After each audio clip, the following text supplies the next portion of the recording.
Hello and welcome to Computology academy. और आज हम लोग डिस्कस करेंगे कि अर्थ की जो सिचुएशन है, जो इसके वाइटल साइंस हैं, कैसे डिटोरियोरेट कर रहे हैं और कैसे उससे ये हमें सिग्नल मिल रहा है कि अब हमें क्लाइमेट चेंज को लेकर और बाकी जो अर्थ के वाइटल साइंस चेंज हो रहे हैं उसको लेकर गंभीरता से सोचने की ज़रूरत है। चाहे वो इंडिविजुअल लेवल पर हो, चाहे गवर्नमेंट लेवल पर हो, चाहे ग्लोबल लेवल पर हो। तो इन्हीं सब चीज़ों को आज डिटेल में देखेंगे और एक स्टडी हुई है उसके में ये चीज़ें पॉइंट आउट की गई हैं कि जो अर्थ है, जो पृथ्वी है, वो संकट में है और क्या यहाँ पर स्ट्रेस का कारण है जो अर्थ है उसका। इन सब की डिटेल्स में हम लोग जाएंगे आज, तो वीडियो को आखिरी तक देखें। ये इन्वायरमेंट एंड इकोलॉजी और ज्योग्राफी के पेपर के हिसाब से बहुत ही इंपॉर्टेंट टॉपिक होने वाला है। तो चलिए शुरू करते हैं। तो सबसे पहले देखिए, जो वाइटल साइंस डिटोरियोरेट हो रहे हैं उन्हें किन पैरामीटर्स पे, क्या की मैट्रिक सिस्टम्स थे जिन पर की स्टडी किया गया है। तो सबसे पहला, कभी भी हम लोग देखेंगे तो ग्रीन हाउस गैस का इमिशन, ये एक मेजर फैक्टर होता है कभी भी अर्थ के एटमॉस्फेरिक कंडीशन को समझना हो या उसके वाइटल साइंस को समझना हो। तो यहाँ पर भी सबसे पहला जो पॉइंट है जो कि कीमेट्रिक सिस्टम में रखा गया है पैरामीटर, वो ग्रीन हाउस गैस का इमिशन ही है कि कितना ग्रीन हाउस गैस इमिशन हो रहा है, कैसे उसकी क्वांटिटी बढ़ते जा रही है और कितना किस रीजन में इमिशन हो रहा है और उससे क्या इम्पैक्ट हो रहा है। तो ये सारी चीजें इसमें स्टडी की गई। सेकेंड थिंग यहाँ पर है थिकनेस ऑफ ग्लेशियर्स। तो जो भी ग्लेशियर रीजन्स हैं, चाहे वो आर्कटिक रीजन हो, एंटार्क्टिक रीजन हो या माउंटेनियस रीजन्स हो, तो वहां पर जो डेप्थ रहती है कि कितनी गहराई तक यहाँ पर ग्लेशियर्स है, आइस सीट है, तो इस चीज को भी यहाँ पर स्टडी किया गया और इसमें ये चीज पाई गई है कि जो थिकनेस है ग्लेशियर्स का, ये धीरे धीरे कम होता जा रहा है, ऊपर से मेल्ट आउट होकर जो आइस सीट है वो वाटर में कन्वर्ट होता जा रहा है और इसके कारण भी यहाँ पर अर्थ का टेम्परेचर जो है वो बढ़ रहा है। उसके बाद थर्ड थिंग यहाँ पर है सी आइस एक्सटेंट। तो सी आइस एक्सटेंट बेसिकली हम लोग एंटार्क्टिक रीजन में और आर्कटिक रीजन में देखते हैं, तो इसका भी एक्सटेंट धीरे धीरे कम हो रहा है क्योंकि कोस्टल रीजन्स में जो आइस के रीजन है, पोलर रीजन, सब पोलर रीजन, वहां पर कोस्टल रीजन में आइस शीट्स की मेल्टिंग हो रही है, तो उसका एक्सटेंट, जो उसकी दूरी थी कोस्ट से लेकर सी की तरफ, ये धीरे धीरे कम होते जा रही है। उसके बाद यहाँ पर क्या है, डिफॉरेस्टेशन। डिफॉरेस्टेशन एक बहुत ही मेजर इशू है, बहुत ही मेजर मुद्दा है क्योंकि फॉरेस्ट को बेसिकली हम लोग कार्बन सिंक की तरह मानते हैं। कार्बन सिंक, वहां पर कार्बन डाइऑक्साइड एब्जॉर्प्शन होता है और ऑक्सीजन का रिलीज होता है, तो कार्बन सिंक की तरह एक्ट करता है। लेकिन यहाँ पर धीरे धीरे हमने ये देखा है कि डिफॉरेस्टेशन का जो पेस है, जो स्पीड है, वो धीरे धीरे बढ़ते जा रहा है। जैसे जैसे यहाँ पर पॉपुलेशन राइज हो रहा है, जैसे जैसे फूड की रिक्वायरमेंट बढ़ रही है, जैसे जैसे एग्रीकल्चरल लैंड की रिक्वायरमेंट बढ़ रही है, जैसे जैसे यहाँ पर शेल्टर के लिए, घर बनाने के लिए, बाकी की डेवलपमेंटल एक्टिविटीज के लिए, रोडवेज हो, रेलवेज हो या फिर माइनिंग एक्टिविटीज अगर फॉरेस्ट रीजन में कर रहा है, तो इन सब चीजों के कारण भी यहाँ पर डिफॉरेस्टेशन बढ़ता जा रहा है। धीरे धीरे इसकी पेस बढ़ती जा रही है। अगर इंडिया के ही कॉन्टेक्स्ट में हम लोग देखें तो कोल माइनिंग और आयरन ओर माइनिंग के कारण यहाँ पर भी डिफॉरेस्टेशन बहुत तेजी से हो रहा है। जहाँ पर भी कोल सीम पाई जाती है या जहाँ पर भी आयरन ओर के डिपॉजिट्स मिलते हैं। और उसके बाद यहाँ पर बाकी के और भी बहुत सारे पैरामीटर्स लिए गए थे। बेसिकली ये 4 पैरामीटर्स इसलिए लिए गए थे कि ये यहाँ पर ये 4-5 पैरामीटर्स बहुत ही ज्यादा विजिबल होते हैं और इससे बहुत ज्यादा लोग कनेक्ट कर पाते हैं, तो इनको यहाँ पर मेनली पॉइंट आउट किया गया है। और बाकी के जो टेक्निकल पैरामीटर्स हैं उसमें भी स्टडी की गई, तो पाया गया ये कि जो 18 ऐसे पैरामीटर्स हैं जो कि यहाँ पर इम्पोर्टेंस रखते हैं अर्थ के हेल्थ को शो करने में, उसके वाइटल साइंस को सिग्निफाई करने में, उसमें भी रिकॉर्ड हाई या लोज मेंशन किए गए हैं। अब हाई या लोज कहेंगे तो बोलेंगे भाई एक तरफ बताइए आप, हाई यानी कि बढ़ रहा है वो चीज, वो या घट रहा है, तो यहाँ पर डिपेंड करता है कि वो पैरामीटर किस नेचर का है। सबसे पहले देखिए, अगर ग्रीन हाउस की बात हम लोग करेंगे तो यहाँ पर वो रिकॉर्ड टाइम हाइज पे जाएगा। अगर यहाँ पर हम लोग थिकनेस ऑफ ग्लेशियर्स की बात करेंगे तो ये रिकॉर्ड लोज पे जाएगा। एक्सटेंट ऑफ आइस शीट की बात अगर हम लोग करेंगे तो वो भी लो की तरफ जाएगा, तो हमारे लिए इशू है। अगर हम लोग डिफॉरेस्टेशन की बात करते हैं तो वो हाई होता जाएगा, तो हमारे लिए एक इन्वायरमेंटल इशू होगा, एक चिंता का विषय होगा, जिसके बारे में कि हमें ध्यान देना जरूरी है। तो अब देखिए यहाँ पे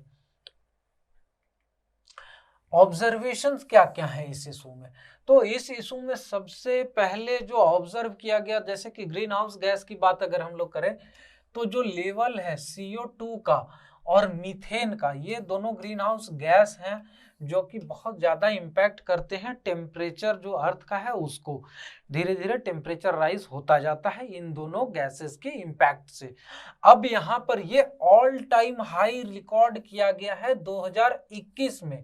जब से कोविड-19 का सिचुएशन आया, पेंडेमिक हुआ, तो यहाँ पर 2019 और 20 में ये चीज देखा गया था कि ये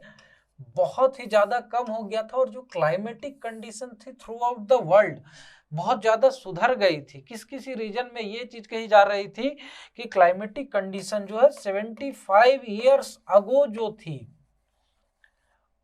उस लेवल तक आ गई थी। बट यहाँ पर जैसे ही अनलॉक की प्रोसेस शुरू हुई, जैसे जैसे चीजें, इंडस्ट्रीज और बाकी चीजें खुलती गई, ट्रांसपोर्टेशन का मूवमेंट, पब्लिक ट्रांसपोर्ट के मूवमेंट, ये सब शुरू होती गई, और उसके बाद यहाँ पर जो इकोनॉमिक स्लो डाउन हुआ था उसे रिकवर करने के लिए, और जो प्रोडक्शन रुकी हुई थी, तो उसके बाद जो सर्ज आया मार्केट में डिमांड में, उसको फुलफिल करने के लिए यहाँ पर इंडस्ट्रियल प्रोडक्शन का पेस पहले से भी ज्यादा तेजी से शुरू हुआ, और उसके कारण यहाँ पर एनर्जी कंजम्पशन की धीरे धीरे जो अमाउंट है बढ़ती चली गई,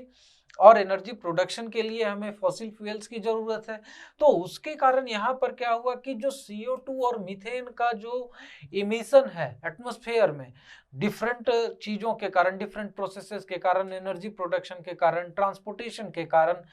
तो ये धीरे धीरे इतना बढ़ गया कि ये ऑल टाइम हाई को हिट कर गया 2021 में। उसके बाद यहाँ पर जो मेन ऑब्जर्वेशन है कि ग्रीनलैंड और अंटार्कटिका में ऑल टाइम लो लेवल्स पे है जो आइस का मास है, चाहे उसकी एक्सटेंट की बात करें, चाहे उसके थिकनेस की बात करें, यानी कि वो कितने एरिया में फैला हुआ है, या जो आइस की सीट है उसकी गहराई कितनी है, ये दोनों चीजों में यहाँ पर ऑल टाइम लो रिकॉर्ड किया गया है। ग्रीनलैंड तो ओवरऑल पूरे ग्रीनलैंड में ये चीज ऑब्जर्व की गई, लेकिन अंटार्कटिका की बात अगर स्पेसिफिकली करें तो ये मेनली ऑब्जर्व किया गया वेस्ट अंटार्कटिका में। और यहाँ पर ये जो आइस सीट है उनका श्रिंकेज, चाहे वो वर्टिकल हो चाहे वो हॉरिजॉन्टल हो, बहुत ज्यादा हुआ है, और इसके कारण भी यहाँ पर जो ऑल टाइम लो है ये हिट कर गया है। और आइस मास जैसे जैसे कम होता जाएगा वैसे वैसे यहाँ पर जो फ्लो ऑफ वाटर है जो उसके सराउंडिंग रीजन्स है वहां पर बढ़ता जाएगा, प्लस यहाँ पर जो ग्लोबल टेम्परेचर है वो धीरे धीरे बढ़ता जाएगा। उसके बाद यहाँ पर जो आइस में ट्रैप्ड मीथेन गैसेस, CO2 और बाकी के डिफरेंट जो ग्रीन हाउस गैसेस हैं वो भी एटमॉस्फेयर में रिलीज होते जाएंगे, और ये एक साइक्लिक प्रोसेस, फीडबैक मैकेनिज्म का शुरू हो जाएगा, जिसमें कि जैसे जैसे आइस मेल्ट होगा वैसे वैसे टेम्परेचर राइज होगी, वैसे वैसे ग्रीन हाउस गैस रिलीज होगा, और उसके टेम्परेचर राइज के कारण यहाँ पर आइस मेल्ट का स्पीड और बढ़ता चला जाएगा। तो ये एक चिंता का विषय है। उसके बाद अगर हम लोग ग्लेशियर्स की बात करें, जो अभी प्रेजेंट का सिचुएशन है, तो यहाँ पर जो मेल्टिंग पेस है, जो स्पीड है, जिस तेजी से यहाँ पर ग्लेशियर्स मेल्ट हो रहे हैं, आइस शीट्स मेल्ट हो रही है, ये 31% फास्टर है आज से 15 साल पहले का जो सिचुएशन था वो। यानी कि अगर हम लोग 2005 की बात करें कि कितनी तेजी से वहां पर जो आइस शीट्स थी वो मेल्ट होती थी, तो वो अभी की तुलना में यहाँ पर 31% स्लोअर थी। अगर बेस हम लोग ले, बेस लाइन ले यहाँ पर 2005 का, तो अगर सपोज दैट कि उस समय अगर 1 घंटे में 100 किलोग्राम ऑफ, एक एग्जांपल लेते हैं, आइस मेल्ट होती थी, तो वही चीज अभी 131 किलोग्राम तक पहुंच गई है। तो ये यहाँ पर सिचुएशन बना हुआ है। और इसके कारण भी यहाँ पर आइस शीट के जो लॉसेस हैं, जो ग्लेशियर के लॉसेस हैं, वो धीरे धीरे बढ़ते जा रहे हैं। अब एनुअल एवरेज की बात करें हम लोग ओशनिक सी हीट की, जो सी सरफेस टेम्परेचर है, तो जो एवरेज सी सरफेस टेम्परेचर है, लॉन्ग टर्म एवरेज है, वो 6.1 डिग्री सेल्सियस या फिर फ़ारेनहाइट में कहें तो 60.9 फ़ारेनहाइट है। लेकिन यहाँ पर ये भी ऑब्जर्व किया गया है कि धीरे धीरे यहाँ पर सी सरफेस टेम्परेचर, जो मीन सी सरफेस टेम्परेचर है लॉन्ग टर्म एवरेज का, वो भी धीरे धीरे बढ़ता जा रहा है और एनुअल एवरेज राइज जो है वो ऑल टाइम हाई पे है यहाँ पर। तो ये भी एक चिंता का विषय, क्योंकि सी लेवल राइज होगा तो ओवरऑल जो एटमॉस्फेरिक टेम्परेचर है वो भी धीरे धीरे बढ़ता चला जाएगा और यहाँ पर इवोपोरेशन लॉसेस बढ़ते चले जाएंगे। अगर सी सरफेस टेम्परेचर बढ़ता है तो उसके कारण ह्यूमिडिटी एटमॉस्फेयर में बढ़ती चली जाएगी और ह्यूमिडिटी बढ़ेगी तो जैसा कि अभी हम लोग क्लाइमेटिक कंडीशन ऑब्जर्व कर रहे हैं थ्रू आउट द वर्ल्ड, जिस रीजन में पहले फ्लड नहीं भी आते थे वहां पर भी टोरेंशियल रेन के कारण फ्लड का सिचुएशन हो जा रहा है। क्लाउड बस्ट हो रहे हैं उत्तराखंड में, हिमाचल प्रदेश में, हिली रीजन्स में, जहां पर पहले की आज से 20 साल पहले डाउन द लाइन देखें तो ऐसी सिचुएशन नहीं होती थी। तो ये सारी चीजें हो रही है ह्यूमिडिटी बढ़ने के कारण, क्योंकि जब मॉनसूनल विंड्स हिमालयस की तरफ फ्लो करती हैं, चाहे वो अरबियन सी का ब्रांच हो चाहे वो बे ऑफ बंगाल का ब्रांच हो, तो दोनों ब्रांचेस धीरे धीरे अपना ह्यूमिडिटी लूज करते जाती थी, अपना जो मॉइस्चर है वो शेड करते जाती थी और हिली रीजन्स तक पहुंचते पहुंचते उसमें उतना मॉइस्चर नहीं बचता था कि वहां पर क्लाउड बस्ट का सिचुएशन हो पाए। बट यहाँ पर जैसे जैसे सी सरफेस टेम्परेचर बढ़ेगा, ओवरऑल एटमॉस्फेरिक टेम्परेचर बढ़ेगा, तो उसके कारण यहाँ पर मॉइस्चर कैरिंग कैपेसिटी विंड की बढ़ती चली जाएगी और वो ज्यादा मॉइस्चर लेडन रहेगा और धीरे धीरे वो ज्यादा दूर तक मॉइस्चर कैरी कर पाएगा और यहाँ पर उसी के कारण जो हिली रीजन है वहां पर क्लाउड बस्ट का सिचुएशन हो रहा है। क्योंकि मॉइस्चर लेडन विंड्स जैसे ही हिली रीजन्स में पहुंचती है तो वहां पर ओरोग्राफिक अपलिफ्टमेंट होता है जो मॉइस्चर लेडन विंड्स हैं उनका, और उसके कारण फिर वहां पर उनका एडियाबेटिक कूलिंग होगा और उसके कारण वहां पर जैसे टेम्परेचर फॉल होगा तो बहुत जल्दी जो मॉइस्चर है वो कंडेंस हो जाएगा और टोरेंशियल रेन होगी और इसके कारण हिली रीजन्स में यहाँ पर फ्लड का सिचुएशन हो रहा है, क्लाउड बस्ट का सिचुएशन हो रहा है। तो ये सारे इम्पैक्ट जो है वाइटल साइंस हैं वो बेसिकली हो रहे हैं क्लाइमेट चेंज के कारण और इसे यहाँ पर एड्रेस करना, इस पे ध्यान देना बहुत ही जरूरी है। प्लस यहाँ पर अगर बात करें सी लेवल राइज की तो वो भी न्यू रिकॉर्ड्स बना रहे हैं सिंस 2019 के बाद यहाँ पर जो एनुअल एवरेज सी लेवल राइज देखा गया, ऑब्जर्व किया गया है, वो ऑल टाइम हाई है। और इसके पीछे भी यही कारण है कि अगर ग्लेशियर्स में यहाँ पर ग्रीनलैंड और एंटार्क्टिक रीजन और बाकी के दूसरे रीजन्स में जो भी वाटर ट्रैप्ड है आइस शीट्स में, ग्लेशियर्स में, अगर वो मेल्ट होगा तो कहाँ जाएगा? ऑब्वियस सी बात है ओशंस में जाएगा और ओशंस में जाएगा तो वहां पर अमाउंट ऑफ वाटर ओशंस में बढ़ता चला जाएगा और वो जब बढ़ेगा तो सी लेवल राइज ही होगा। और इसी के कारण यहाँ पर ऑब्जर्व किया जा रहा है कि सी लेवल राइज, जो ग्लोबल सी लेवल राइज है, एनुअल एवरेज है, वो न्यू रिकॉर्ड्स बना रहा है 2019 के बाद। 2019 के बाद मेनली वही हुआ कि लॉकडाउन के बाद जैसे जैसे अनलॉक की प्रोसेस शुरू हुई है वैसे वैसे इंडस्ट्रियल एक्टिविटीज का पेस बढ़ता चला गया और वैसे वैसे टेम्परेचर राइज भी बढ़ता ही चला जा रहा है। तो ये सिचुएशन यहाँ पर बनी हुई है। उसके बाद अगर हम लोग बात करें जो रेन फॉरेस्ट है उनके लॉसेस की, तो डिफॉरेस्टेशन मेनली यहाँ पर जो पॉइंट है वो है। तो यहाँ पर 2020 में जो मेनली ऑब्जर्व किया गया, जो स्टडी की गई, वो अमेजन रेन फॉरेस्ट के रीजन की यहाँ पर स्टडी की गई, क्योंकि अमेजन रेन फॉरेस्ट को कार्बन सिंक भी कहा जाता है और यहाँ पर ये भी हिट कर चुका है 12 ईयर्स हाई को। तो यहाँ पे अमेजन रेन फॉरेस्ट के लॉसेस, डिफॉरेस्टेशन का भी मेन कारण वही है कि developmental work, Amazon rain forest में अभी डेवलपमेंटल वर्क बढ़ता जा रहा है, धीरे धीरे वहां पर सेटलमेंट्स बढ़ती जा रही है, प्लस वहां पर लंबरिंग का भी काम होता है, लंबरिंग इंडस्ट्री वहां पर बहुत ज्यादा फ्लोरिश करती है और यहाँ पर उसका जो लॉग्स है, वुड लॉग्स है और बाकी की जो वुडन प्रोडक्ट्स हैं उनकी एक्सपोर्ट भी यहाँ पर बहुत ज़्यादा होती है। तो जैसे जैसे इंडस्ट्रियल एक्टिविटी ओपन होती गई लॉकडाउन खुलने के बाद, वैसे वैसे बाकी के रॉ मटेरियल्स का भी यहाँ पर डिमांड बढ़ता चला गया और इसीलिए यहाँ पर जो वुड है उसकी भी डिमांड बढ़ती चली गई और उसके कारण यहाँ पर डिफॉरेस्टेशन का प्रोसेस धीरे धीरे तेज होता चला गया। तो ये स्टडी बेसिकली कहाँ पर की गई, क्या इसकी ग्राउंड है, तो वो अगर हम लोग देखें तो यहाँ पर ये university of Exter global systems institute है एक, उन्होंने यहाँ पर ये स्टडी वर्ल्ड वाइड लेवल पे की और इसमें लगभग 14,000 प्रोफेशनल्स थे, उन्होंने इस स्टडी में हिस्सा लिया, इसमें कंट्रीब्यूट किया और इन्होंने इस चीज को क्लाइमेटिक इमरजेंसी का नाम दिया। इन्होंने सारे लोगों ने, प्रोफेशनल्स ने इसे साइन भी किया है इसको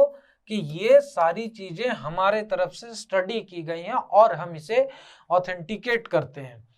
तो ऐसा नहीं है कि ये हवा में की गई बातें हैं, बेसिकली ये साइंटिफिक स्टडी पे ग्राउंडेड एक स्टडी है और यहाँ पे ये जो एविडेंसेस हैं ये कहा है इन्होंने कि प्रूव कर रहे हैं कि ह्यूमैनिटी जो है सो टिपिंग पॉइंट को क्रॉस कर चुकी है। तो एक टिपिंग पॉइंट होता है क्लाइमेट का या हो चाहे किसी भी चीज का, एक लिमिट होती है, एक टिपिंग पॉइंट होता है जिसके बाद कि यहाँ पर अगर कोई भी एक्टिविटी की जाए तो वो डिजास्ट्रस हो सकती है। और यही चीज यहाँ पर इन लोगों ने भी कहा है, जो प्रोफेशनल्स ने कहा है कि ये क्लाइमेट चेंज का जो सिचुएशन बन रहा है इसमें बहुत सारी ऐसी एक्टिविटीज हैं, बहुत सारे ऐसे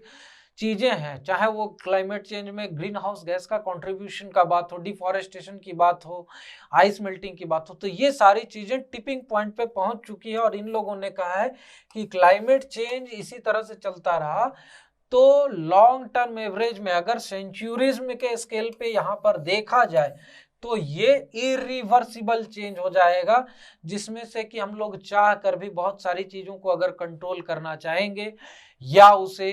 पीछे के जो लेवल हैं, चाहे वो 50 साल पहले के हो या 100 साल पहले के, उस लेवल तक अगर हम लोग उसे लाना भी चाहेंगे तो हम उसे ला नहीं पाएंगे, क्योंकि यहाँ पर ये इरिवर्सिबल चेंजेस हो चुके होंगे।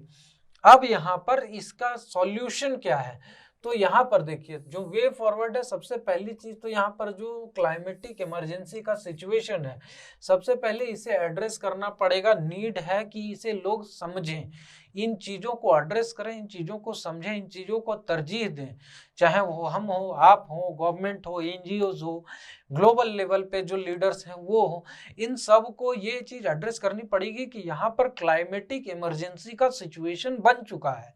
जब वो इसे एक्नॉलेज करेंगे तभी जाकर वहां पर वो स्टेप्स लेना चालू करेंगे कि इसमें आगे